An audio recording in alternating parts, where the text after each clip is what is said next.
Reading from Srimad Bhagavatam, Canto 3, Chapter 21 and text 29 and 30. 29, I will read it by myself. Yata Atmabrutam Viryam Navadha Prasavishyanti Virye Tvadhiye Rishaya Adasyanti Anjasatmanaha. Translation: She will bring forth 9 daughters from the seed sown in her by you, and through the daughters you beget, the sages will fully beget children. 30th. Tvam cha samyag anushtaya nidesham ma ushatamaha maiti dikruta shesha कृताद्धो मां प्रपश्यते. Translation and purport by His Divine Grace A.C. Bhaktivedanta Swami Srila Prabhupada. Translation: With your heart cleansed by properly carrying out my command, resigning to me the fruits of all your acts, you will finally attain to me. Purport by Srila Prabhupada. Here the words Tirthi Krutashesha Kriyardaha are significant. Tirtha means a sanctified place where charity is given. People used to go to places of pilgrimage and give munificently in charity. This system is still current. Therefore the Lord said, in order to sanctify your activities and the results of your actions, you will offer everything unto me. This is also confirmed in Bhagavad Gita. Whatever you do, whatever you eat, whatever you sacrifice, the results should be given to me only. In another place in Bhagavad Gita, the Lord said, I am the enjoyer of all sacrifices, all penances, and everything done for the welfare of mankind and society. All activities, therefore, whether for the welfare of family, society, country, or humanity at large, must be performed in Krishna consciousness. That is the instruction given by the Lord to Kardama Muni. Maharaj Yudhishthira welcomed Narada Muni. Wherever you are present, that place becomes sanctified because the Lord Himself is always seated in your heart. Similarly, if we act in Krishna consciousness under the direction of the Lord and His representative, then everything is sanctified. This is the indication given to Kardama Muni, who acted on it and therefore received the most excellent wife and child, as will be discussed in later verses. The sense the Bhaktivedanta purport. Lord is speaking to Kardama Muni about the immediate future. He is explaining that Devahuti will beget 9 daughters, and who will further propagate the progeny in the universe. And then here Lord is saying, Anushtaya Nideshamma. By properly carrying out my command, Usattamaha, you will be cleansed. This is the cleansing process. When we follow the command of the Lord, Anushtaya means very carefully executing God's orders, Krishna's orders. Then Usattamaha, one becomes completely cleansed. Mayi Tirthikrita Shesha Kriyadha. So he is saying, by offering all your activities and their fruits unto me, prapasyase, you will attain me without fail. So this is a very crucial instruction. In this world, sanctification comes by carrying out the order of the Supreme Lord. The purity, sanctification, or cleanliness, this comes by constantly meditating on the order of the Lord and then how we can execute that order nicely in this world. These are the factors which determines how much we can become purified. So here it is, Prabhupada is bringing the attention to Tirthikrita Sesha Kriyadaha. Tirtha means a sanctified place, and also Prabhupada says Tirtha means a sanctified place where charity is given. Whenever someone visits a Tirtha, a sanctified place, a pilgrimage place, he is supposed to give charity. So that is the best place to give charity. That's why many people who come to the temple, this is also a sanctified place, they offer charity. Automatically they want to give. That's why Prabhupada is saying this system is still current. It is present even today. The pious people who visit the temples and the sanctified places, they liberally give charity. So one has to give the fruits of his work to Krishna. If somebody is a businessman or an employee or an entrepreneur, a scientist, whatever may be his occupation, first of all one has to work nicely to his best capacity. Why? Because he is offering the work to Krishna. Offering of work to Krishna means one should execute his duties as the duty that is given by the Lord. To progress in self-realization, to progress in Krishna consciousness, one need not have to change his profession. The consciousness has to be changed. One should think, I am now doing this business because Krishna has sanctioned me, I got this particular kartavya, this duty, I am doing it. Or somebody is a politician, then he thinks, yes, currently I am in this position because Krishna has put me in this.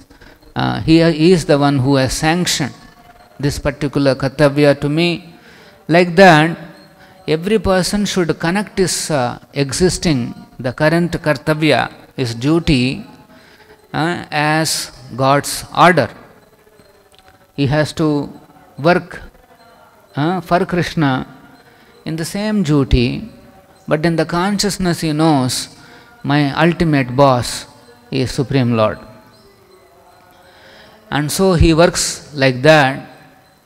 Say a businessman, he gets money at the end of say a month or a quarter, for an employee every month.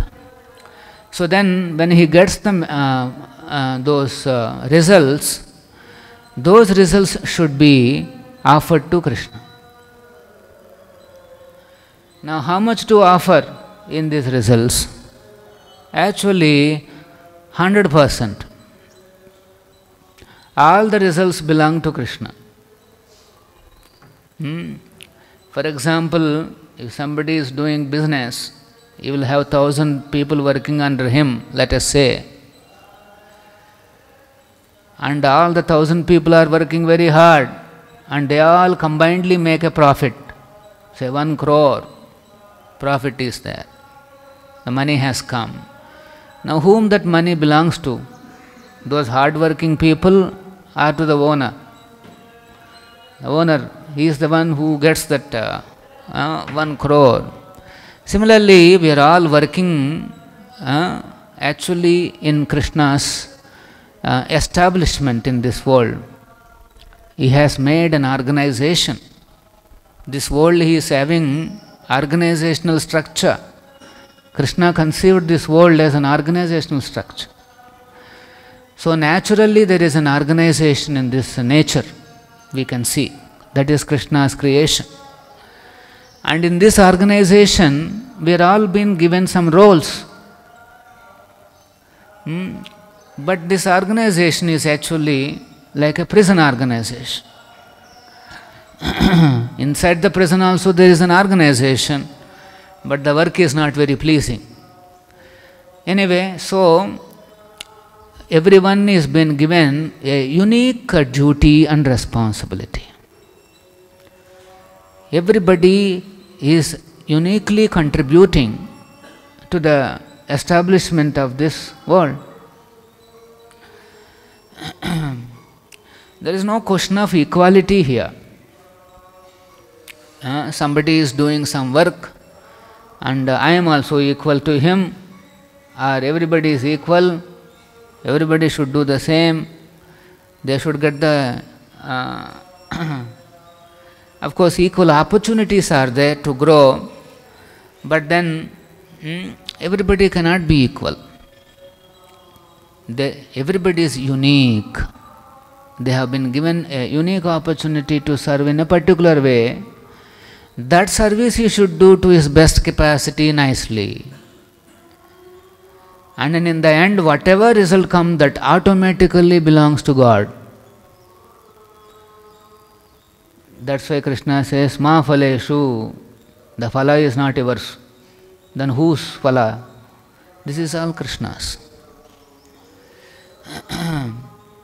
But then you may say, then what about our maintenance? Every day we have to eat, every day we have some requirements. I am there, my family is there. Okay, so Krishna, although the entire money, that 100% belongs to him, he says, okay, in that you spend some money for your maintenance and all those things. Just to maintain your body and soul together, you can spend from that money. Rest of the money belongs to me.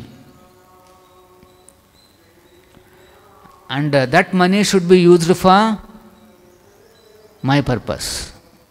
Nidesham ma usattamaha. It is my money. But we are all attached to this money. Any money that comes to our hand, we think this is mine. This is my hard work. Whole month I have worked so nicely, and then I got this money in my hand, and so this is my money. No, this is the problem. Because he is attached to that money, he is thinking this is his money. So Krishna is saying, okay, whatever you want to give charity, you give it to me. Whatever you want to eat, you eat after offering to me. So these are all very important points. Just to purify our attachment, one has to give to Krishna. Otherwise it already belongs to Krishna. But people don't recognize that. They think it's all mine. So Krishna is saying, okay, give charity. So practically the Goswamis have shown how to give this excess money. The surplus money, that means after your maintenance all those things are gone. Then somebody may say, Swamiji, for my maintenance I need one Ford car, or I need some sports car, then only my body will be maintained. Then the Shastra says, you should use the money just to maintain your body and soul together. Only to that extent. You can just go on living. That's why life should be simplified. Don't spend money lavishly just to create some few comforts to the body. It should be simplified just to maintain your life together with some basic comforts, and the whole goal should be how to advance in Krishna consciousness, how to develop our attachment to Krishna. So the first step in developing attachment to Krishna is to give away some money to Krishna's purpose. This is a very powerful purification is involved in this. Usattamaha means nidesham, because they are following the command of the Lord. Then there is a very big purification. So that's why charity is encouraged. Bhagavad Gita says, under no circumstances one should give up charity. Yajna, dhana, tapa, these three should not be given up at any time. These three things always somebody has to, everyone has to do. Yajna he has to do, dhana he has to do, and tapas also he has to do. These three cannot be given up any time. So, money already belongs to Krishna, but here is a person who is claiming it's all mine. So Bhagavad Gita says then he will become stena eva saha, he becomes a thief. It's like government money is under the custody of somebody. Let's say bank money is under the custody. Prabhupada gives the example of a bank manager or a cashier. There's so much money under his custody, but 1 paisa doesn't belong to him. It's easy to understand. He may be handling whole day, cash after cash, but 1 paisa doesn't belong to him. He knows it's all belong to the bank, and I should not touch even 1 paisa from it for my purpose illegally. He knows that. In fact, the bank manager and the cashier, they cannot leave the bank till they settle the accounts for the day. It could be 12 o'clock in the midnight or whatever. They have to ensure that every paisa is accounted, and then only. If they do their duty nicely like that day after day, day after day, day after day, at the end of the month they will get their salary. But if meanwhile, let us say he takes away even 10 rupees, he has not done his service nicely, then he may even lose his job. See, so that's why there are two things here. One is, one has to do his duties carefully, nicely, to his best capacity. And secondly, whatever profits, whatever the results come, it all already Krishna's. So he has to carefully spend whatever is required for his bodily maintenance. Rest of the money should be given to Krishna. This is the yoga. This is the karma yoga. No, Swamiji, I am not interested in this yoga because I have to give money. Actually, that money already belongs to Krishna.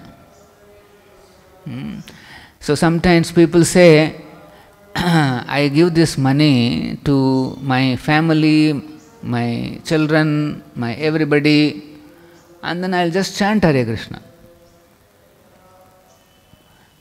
Nicely I'll chant Hare Krishna, but all my money belongs to my family members and everybody else. Krishna is saying, no, he's looking at that money also.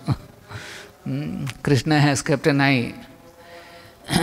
You have given all your money to somebody, and then you are coming to me with japa bag and japa mala.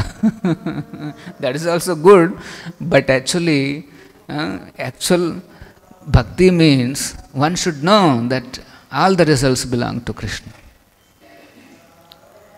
So every grihastha, a married person, compulsorily he should give something to Krishna. Every month. That is his duty. Otherwise, the work will not be purified, his life will not be purified, that Usattamaha, the sanctification will not be there. So these are the various concepts. The so this result is a very the giving result to Krishna is a very powerful purification. But then as I said, Goswamis have set a practical example how much to give, because nowadays it's not easy to draw a line. In the sense, it is required for me, Prabhu, or it is this much comfort is there required. I have to live in the outside world. Okay, so the Goswamis have set an example that whatever surplus is there, surplus means after your maintenance, all those things are over, whatever surplus is, in that you give 50% to Krishna, 25% to your family, and another 25% you keep it for emergency. This is the solution that they have given. So, religiously, everyone should follow this process. Yat karoshi, yadasnasi. Krishna is very kind. He has liberalized the process to reach Him. He has liberalized the transcendental process. One has to simply submit his results to Krishna. Yat karoshi means Krishna is saying, whatever you do, somebody is doing illegal, doesn't matter, first you give the result. Yat karoshi means whatever. See how liberal Krishna is. The Shastric advice is, one's vritti has to be sato vritti. It should be, very morally upright. It should be acceptable. And but then in this world, everybody is implicated in sinful duties. Everybody is implicated. So somewhere somebody has to start something. So Krishna is saying, okay, you start by giving the results to me. Then slowly he will become purified. Then he will think, why am I doing this kind of a job? Better I look for some job which is little better, which is more pious, but suddenly we should not ask anybody to give up their duties. Even when Krishna is saying Sarvadharman Parityajya, he is not saying to give up the duty, he is saying you give up the results. First of all, you start, give up the results. Particularly for a married man, you give up the results to the service of the Lord. To Krishna means for the service of Krishna. And similarly, then how do I judge whether I am doing my duties nicely or not? Then the criteria is that Krishna should be satisfied. Krishna should be happy. But then we don't know whether Krishna is happy or satisfied. That is why it is important that one follows the instructions of the spiritual master very nicely. He takes the orders of the spiritual master as life and soul. This is bhakti. Nidesham, then only usattamaha. Only when a devotee takes the orders of the spiritual master as life and soul, that is what is driving his life. Life and soul means what? The soul drives the body, animates the body, and it goes on every day. So similarly, the order of the spiritual master should animate our lives. We all should work according to the order of the spiritual master. Then only there is a purification.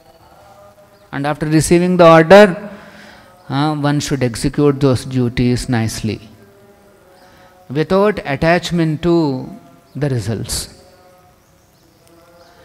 When the result comes, one should know that this result is Krishna's. That's why the disciples are trained up that as soon as they bring some results, is all offered to Guru. Whatever one may get, it is belonging to the Lord. It is belonging to Guru, Guru and Krishna. So this is an important point. Then only there is a purification. One should not claim the result either grossly or subtly. Grossly means this is the money I brought, so some percentage I can use it for myself because I brought so much. It's okay. So much cash is there, so let me use little bit for myself. I need not have to tell anybody. That's all fine. Anyway, this is my hard work. I got it. No, then again we are getting implicated. Or accepting subtly means, okay, I got this money, so now I can demand something, I can enhance my name, fame, silently advertise everywhere that I did this, I did that. This is called subtle gratification. Actually not easy. Krishna consciousness, we have to practice this carefully. Every result should be given away to Krishna.